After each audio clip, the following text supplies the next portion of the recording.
This past weekend, we had tons of great racing at the Martinsville Speedway, even if it all did have to, for the most part, be postponed until Sunday. But with this, a lot of fans, myself included, want more short tracks, and I think Martinsville has shown exactly why in almost every aspect that we like. So today, that's what we're going to be going over.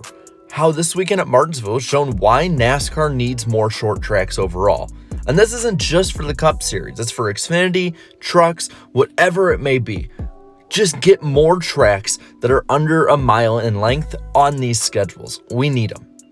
So first off, I'm going to talk about the big upset, the good story of the weekend, the victory of Josh Berry.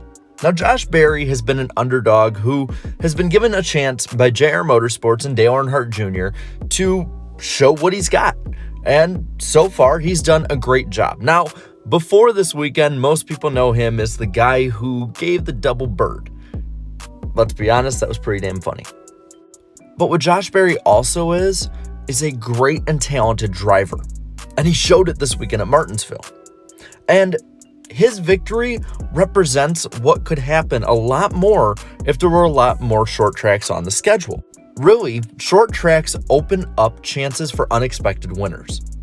Yes, there's those that are going to be really good and those who are going to dominate at short tracks. You got your Denny Hamlins, your Chase Elliott's, your Martin Truex Jr.'s. Of course, they're going to do well. They're your elite drivers and they're, in a lot of ways, your most talented drivers. But what short tracks do is shorten the gap between the haves and the have-nots in the field. You saw out there were drivers that don't usually run up front that, whether through strategy or through just merit, ran well in the Cup race, for instance. Ryan Newman and Bubba Wallace generally run between 14th and 24th on a weekly basis, give or take. A lot of times they can have flare-ups, but for the most part, they don't exactly light up the charts. They stayed out on old tires, and they made it work. Bubba Wallace even led 20 laps and stayed in the top 10 for the majority of the night after the fact. Then, you got guys like Ryan Preece, for instance.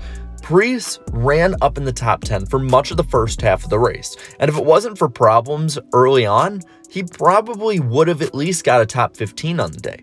While this isn't going to be a magic fix that gets a 25th place driver to run up as a championship contender, I do think that it can at least get a 25th place driver to compete more for a top 20 in points and maybe even point their way into the playoffs. If you have more short tracks, I think you open it up to that. Also, one thing that Josh Berry's win represents is getting closer to NASCAR's grassroots and local short track racing roots. This is something that fans have been pleading NASCAR for decades. Get back to your roots. Get back to what has made you great. And in a lot of ways, with more short tracks, that would be solved or at least remedied in a lot of ways. Josh Berry, for the most part in his career, has been a late model driver at, well, more local and smaller tracks around the Southeast. So, with him winning, it's really cool to see someone who has a natural progression the way that it used to be in NASCAR. I'm not saying that somebody at your local dirt track is just going to hop into a Cup car and win, or even a Truck Series truck and win. But what I'm saying is, it could offer more chances. It also could attract many fans who probably have left NASCAR for their local tracks to say, hey, this kind of racing's really good. Watch your local short track on Saturday night, then watch us beat and bang on Sunday afternoon. Now, another thing that the Martinsville weekend really expressed to us is just how much short tracks can bring out the raw emotion in drivers. The feuds. The feuds this past weekend were really fun to watch. First off, let's talk about, you got Suarez versus Byron. That was one that really kind of was an amalgamation of what short track racing produces. You got Suarez on old tires getting punted by Byron, who has newer tires, who is much faster, and who is getting held up in the outside lane, the non-preferred groove, by Suarez. Suarez gets taken out later, is pretty mad, blames Byron for being put back there, and throws his water bottles out there. While it's not something that's going to be one of those all-time great fights that they're going to promote on TV all the time, it's something that gets the fans in the stands and those at home excited. You see a driver so pissed off that his good day has been ruined that he just has to take it out on somebody. I love that, and that's something that NASCAR needs to have more of. Then you also got the Civil War at Rick Ware Racing. I'm sorry, I don't see this happening at Texas. I don't see this happening at Atlanta. I don't see it happening at Michigan. I do see it happening at Bristol, at Martinsville, at Richmond, maybe one day at the fairgrounds, maybe one day at Auto Club. But I don't see this happening at bigger, faster tracks. Where you see this stuff happening is at short tracks with tight quarters racing where you just can't get away from the person you're pissed at, even if it's your teammate. Then you have the fight between Joe Graff Jr. and Greg Alding. Yeah, well, not between the most marketable drivers or not between drivers who everybody is just going to be taking sides on. It's still awesome to see a real fight, to see somebody take somebody else to the ground, wanting to beat the hell out of them. That's something we just don't see as much in NASCAR anymore. Yeah, we see it at times, but a lot of times it just becomes a shoving match. I think with more short tracks, you could have this on a monthly basis. You could have rivalries that have natural progression because they can hit each other, they can beat and bang, and maybe some of those more marketable star drivers can run for a win against each other and cause a rivalry. And then, of course, you have in the stands the fans. That Kyle Busch fan with the Joey Logano sign, I think if you have more short tracks, you get more of that kind of good stuff. Of course, you can't talk about short track racing without talking about, well, short track racing.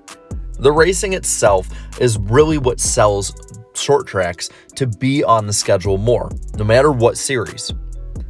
The racing is, like I said, close quarters, beating and banging, just hard racing. Very raw racing, if you will. But another thing about the racing is that you have to be smart with how you run your car. You have to conserve the tires more at short tracks. You have to understand how your car is going to react to a long run versus a medium run versus a short run. And we saw that in the Cup race. We saw that most of all in the finish.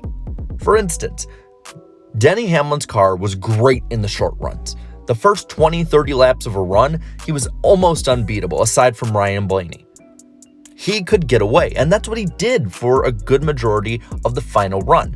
But Martin Truex Jr., on the other hand, as well as Chase Elliott, both of them got better as the run went on as Hamlin's car began to tighten up and falter. That's the kind of stuff that happens more at short tracks than most other tracks. Yes, it can happen at mile and a half, so it can happen anywhere, but short tracks, it's much more prevalent. You have a much smaller track, so that loss of a tenth of a second per lap is going to be magnified. It's going to be huge. That tenth of a second could put you from being the fastest car in the pack to the 20th fastest car in the pack. That makes drivers have to drive smarter. They might have to drive harder in certain instances at certain places. They might have to save their stuff to make one last charge at the end of a run. Either way, it's fun, strategic racing, and it's something that gets the fans just invested. If there's something constantly going on, like what happened at Martinsville yesterday, fans are always watching with a keen eye on what's going to happen next. I think you just add more of that. Not every short track is going to react the same, but if you look at the 3 short tracks we have now, Martinsville, Bristol, and Richmond, all of them, at some point or another in a run, can have a shift of fast cars in the short runs versus fast cars in the long runs, and it makes for a lot of comers and goers. Now, overall, there are a few other major benefits that Martinsville shows off overall, as well as other short tracks show off overall. First off, there's smaller facilities to manage and build, which means it costs the people who own it less, which is probably a big reason as to why Auto Club is going from a 2-mile facility to a half-mile. But that also means that, say you want to build another track, say in a metropolitan area where you can get more fans to come in that may not watch the race. Well, a shorter track and a smaller facility means that there's more of a possibility.